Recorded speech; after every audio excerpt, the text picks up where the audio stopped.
The name Blackbeard is synonymous with pirating in the 18th century. Born Edward Teach, or possibly Thatch, he served England as a privateer in Queen Anne's War until turning to piracy at war's end in 1713. His career in piracy began in the Caribbean with fellow pirate Benjamin Hornigold. In 1717, after Hornigold rewarded him with a hijacked ship, Blackbeard set out on his own. Queen Anne's Revenge, as Blackbeard now called the ship, carried a crew of approximately 300 men and 40 cannon. He and his men sailed the Caribbean and the Atlantic coast of North America, torturing merchant ship crewmen and passengers, stealing cargo, and gaining a reputation as one of the most notorious pirates in history. In battle, Blackbeard was a savage opponent with a reputation for inhuman strength.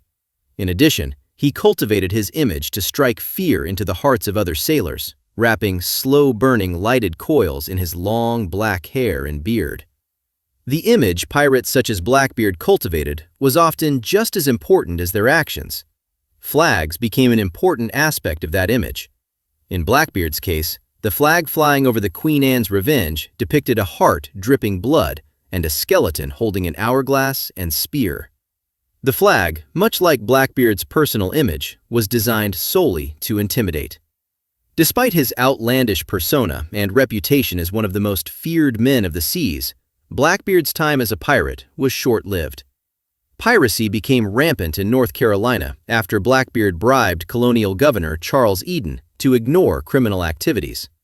With commercial vessels using Ocracoke Inlet to access inland ports, Blackbeard and several other pirates found the coastal waterway an ideal target.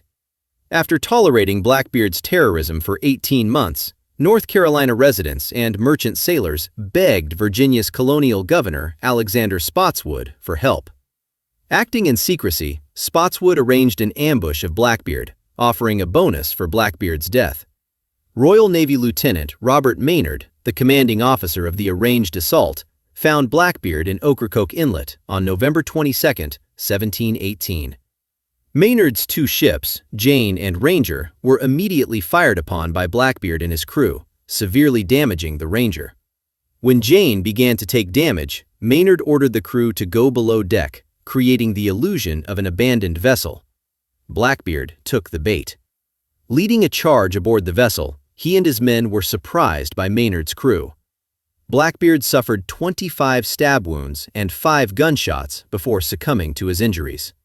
He was decapitated, his head hung on the Ranger's bowsprit, and his body tossed overboard, bringing a literal end to Blackbeard and a symbolic end to Atlantic coast piracy.